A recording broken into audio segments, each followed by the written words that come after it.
Assalamualaikum warahmatullahi wabarakatuh. Shalom, Om Swastiastu, Namo Buddhaya, salam kebajikan dan salam untuk kita semua. Halo semuanya, perkenalkan aku Sahla Saniatun Nabila dari Fakultas Ekonomi dan Bisnis Prodi Manajemen Universitas Primagraha dari kelas RA1 dengan NIM 6122510077. Di sini aku membuat video untuk memenuhi nilai ulangan akhir semester aku dari mata kuliah anti korupsi dengan Bapak dosen pengampu Bapak Robi Nur Tresna SH MH CPM. Nah, di sini aku bakal ngebahas mengenai konsep dan upaya pemberantasan korupsi. Teman-teman pasti udah gak asing dong sama apa itu korupsi. Nah, jadi korupsi itu merupakan penyalahgunaan kekuasaan baik untuk keuntungan pribadi ataupun orang lain. Nah, tindakan ini biasanya merupakan tindakan yang sering terjadi di berbagai sektor, misalnya di pemerintahan, di perusahaan, bahkan di organisasi. Tindakan tidak jujur ini meliputi penyuapan, terus penggelapan, dan juga penyalahgunaan dana negara, yang dimana dampaknya itu signifikan banget nih terhadap ekonomi dan juga masyarakat. Nah, tindakan ini juga merupakan masalah yang cukup serius karena menghambat kemajuan Indonesia. Karena tidak hanya untuk merugikan keuangan negara aja, tetapi juga merusak moral masyarakat, yang dimana mereka bisa kurang percaya nih terhadap pemerintah. Lalu juga menghambat di berbagai sektor pembangunan. Nah, meskipun pemerintah sendiri itu kan udah berupaya nih untuk pemberantasan korupsi ini dengan membentuk KPK, tetapi masih sekali terjadi tindakan korupsi di Indonesia ini. Makanya korupsi ini juga telah menjadi budaya yang membahayakan kehidupan sosial dan ekonomi masyarakat. Nah, yang pertama, selain memperlambat perkembangan negara, yang kedua juga serta menambah uang hutang nasional, makanya kita selaku masyarakat itu harus paham dengan konsep dan upaya untuk mencegah korupsi itu sendiri, yang dimana pemberantasan korupsi ini itu tidak hanya dibebankan untuk pemerintah aja, tetapi memerlukan kerjasama seluruh rakyat Indonesia nih untuk mewujudkan bangsa yang bersih, adil, dan juga maju. Nah, untuk itu di sini aku akan membahas beberapa poin mengenai upaya dan juga konsep pemberantasan korupsi. Yuk kita bahas. Nah, di sini aku ada 3 poin yang akan aku bahas nih teman-teman. Yang pertama itu definisi, konsep, dan upaya pemberantasan korupsi. Yang kedua itu apa aja sih bentuk-bentuk upaya yang dilakukan dalam pemberantasan tindak pidana korupsi di Indonesia. Dan yang terakhir itu ada peran masyarakat dan penegak hukum dalam pemberantasan korupsi. Yang pertama yaitu definisi, konsep, dan upaya pemberantasan korupsi. Upaya pemberantasan korupsi adalah langkah terpadu masyarakat, lembaga, pemerintah, dan juga dunia internasional untuk mencegah serta menghapus penyalahgunaan kekuasaan. Upaya ini meliputi pencegahan, penegakan hukum, pendidikan masyarakat, kerjasama internasional, dan reformasi institusi. Yang dimana prinsip utamanya itu adalah good governance yang menekankan transparansi, akuntabilitas, dan juga partisipasi publik. Nah, tentunya keberhasilan upaya ini tergantung pada komitmen publik, pada dukungan masyarakat, dan juga konsistensi dalam pelaksanaannya. Itulah dia definisi dari upaya pemberantasan korupsi.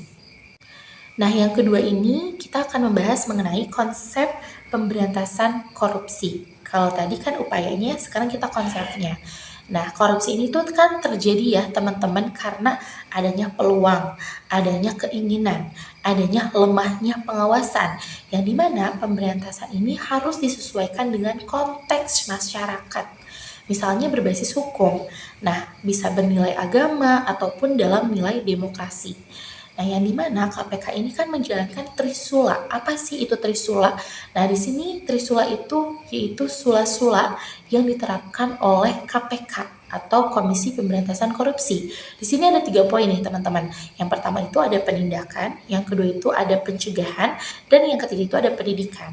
Penindakan di sini itu adalah menindak pelaku korupsi melalui proses hukum yang tegas untuk memberikan efek yang jera. Di poin kedua itu kan ada pencegahan, berarti memperbaiki sistem atau menutup celah korupsi lewat transparansi, laporan keuangan, atau mungkin disebutnya dengan LHKPN, dan pengawasan gratifikasi. Di poin terakhir ada pendidikan. Nah, menanamkan nilai anti korupsi melalui edukasi di sekolah, di kampus, atau mungkin di masyarakat. Yang dimana kita bisa menerapkan edukasi ini lewat seminar, lewat misalnya demo umum, dan mungkin beberapa hal lain gitu ya teman-teman. Nah, di dalam Trisula ini itu sebenarnya bertujuan itu untuk membangun integritas dan mendukung Indonesia tahun 2045 yang bebas dari korupsi. Siapa sih yang mau negaranya itu terus-terusan banyak penjabat yang berkorupsi gitu, walaupun sebenarnya tindakan korupsi sendiri itu gak cuma di pemerintahan teman-teman, tapi terjadi juga di dalam organisasi-organisasi. Tindakan korupsi itu banyak ya, dari hal-hal kecil pun sekarang udah banyak yang melakukan nih. Berarti butuh yang namanya pencegahan. Maka di sini konsep pemberantasan korupsi yang diterapkan oleh KPK dari 3 poin itu bisa untuk mencegah tindakan korupsi seperti itu. Nah, di poin ketiga kita bahas mengenai strategi ini teman-teman.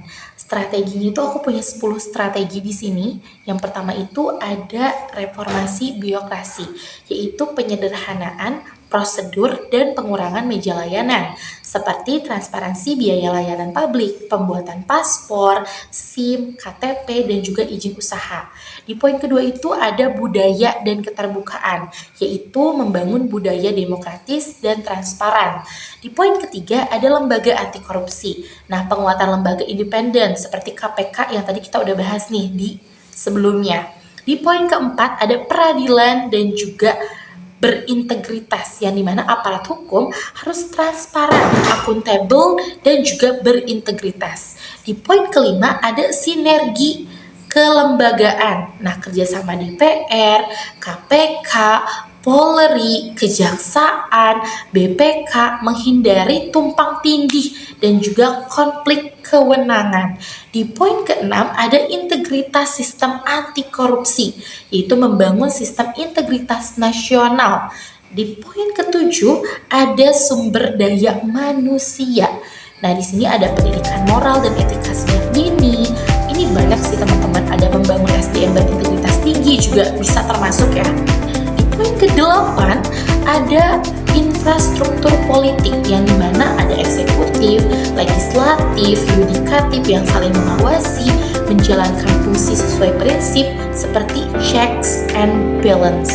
Di poin ke-9 ada pencegahan di sektor publik seperti laporan harta kekayaan, ada penjabat sebelum dan sesudah menjabat ya. Dan di poin terakhir ada pemberdayaan masyarakat. Nah, ini tuh bisa melalui hak akses informasi publik atau access to information. Itu dia strategi yang kita bisa lakukan untuk memberantas tindakan korupsi. Nah, selain itu juga ada nih peran masyarakat tuh dalam tindakan korupsi itu apa aja sih? Ada mencari, memperoleh, atau menyampaikan informasi kepada dugaan tindakan korupsi ini gitu. Lalu mendapatkan pelayanan dalam pelaporan kasus korupsi. Ada juga untuk menyampaikan saran, pendapat secara langsung atau bertanggung jawab gitu ya. Ada memperoleh jawaban atas laporan yang disampaikan. Nah, tadi mungkin dibahas itu tentang strategi yang dijalani oleh penegak hukum dari 10 tadi yang bisa disampaikan dari masyarakatnya. Terus mungkin mahasiswa ada nggak sih perannya dalam pemberantasan korupsi ini? Ada dong teman-teman.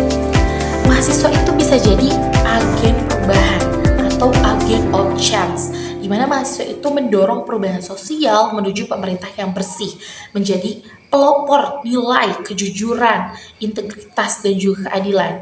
Bisa jadi kontrol sosial, mengawasi kebijakan dan kinerja pemerintah, menyuarakan kritik ya terhadap penyimpangan dan korupsi. Sekarang di Indonesia kan udah nih marak banget demo-demo terhadap kontraknya sama beberapa keputusan dari beberapa pemerintahan. Nah, kita sebagai mahasiswa itu punya hak akan menyuarakan kritik yang kita rasakan itu tidak balance dengan pemerintahan di negara ini gitu loh. Selain itu bisa juga menjadi penegak moral, bisa menjadi edukasi dan sosialisasi, bisa menjadi partisipasi aktif, dan juga mitra kritis pemerintah gitu. Jadi semuanya ada tempat-tempatnya, baik itu pemerintah, mahasiswa, masyarakat, dan lain sebagainya. Seperti itu teman-teman. Nah, gimana nih teman-teman sama pembahasan tadi yang udah aku jelasin mengenai konsep dan upaya pemberantasan korupsi. Yang dimana nih teman-teman pasti udah gak asing sama si korupsi ini ya. Di Indonesia sendiri memang masih banyak pejabat-pejabat yang melakukan tindakan tersebut. Tapi kita selaku agent of change, kita harus membawa perubahan yang baik untuk Indonesia yang lebih bersih, lebih nyaman, lebih damai. Karena kita tahu nih bahwa tindakan korupsi ini merupakan tindakan tidak terpuji, tindakan ilegal yang bisa merugikan pada keuangan negara, terus kepercayaan publik juga menurun terhadap pemerintah di Indonesia sendiri ya terutama. Nah, berarti kita itu harus memiliki jiwa yang menjunjung tinggi kejujuran, takut melakukan hal yang haram, harta yang halal itu membawa kesuksesan, membawa ketenangan, membawa keberkahan dan juga kehormatan ya teman-teman. Intinya jangan melakukan korupsi dan jauhi tindakan korupsi mulai hari ini dari sekecil apapun. Untuk itu, terima kasih udah nonton video aku hari ini. Semoga ini bisa menjadi edukasi atau ilmu baru untuk teman-teman di rumah. Terima kasih. Wassalamualaikum warahmatullahi wabarakatuh. Bye-bye.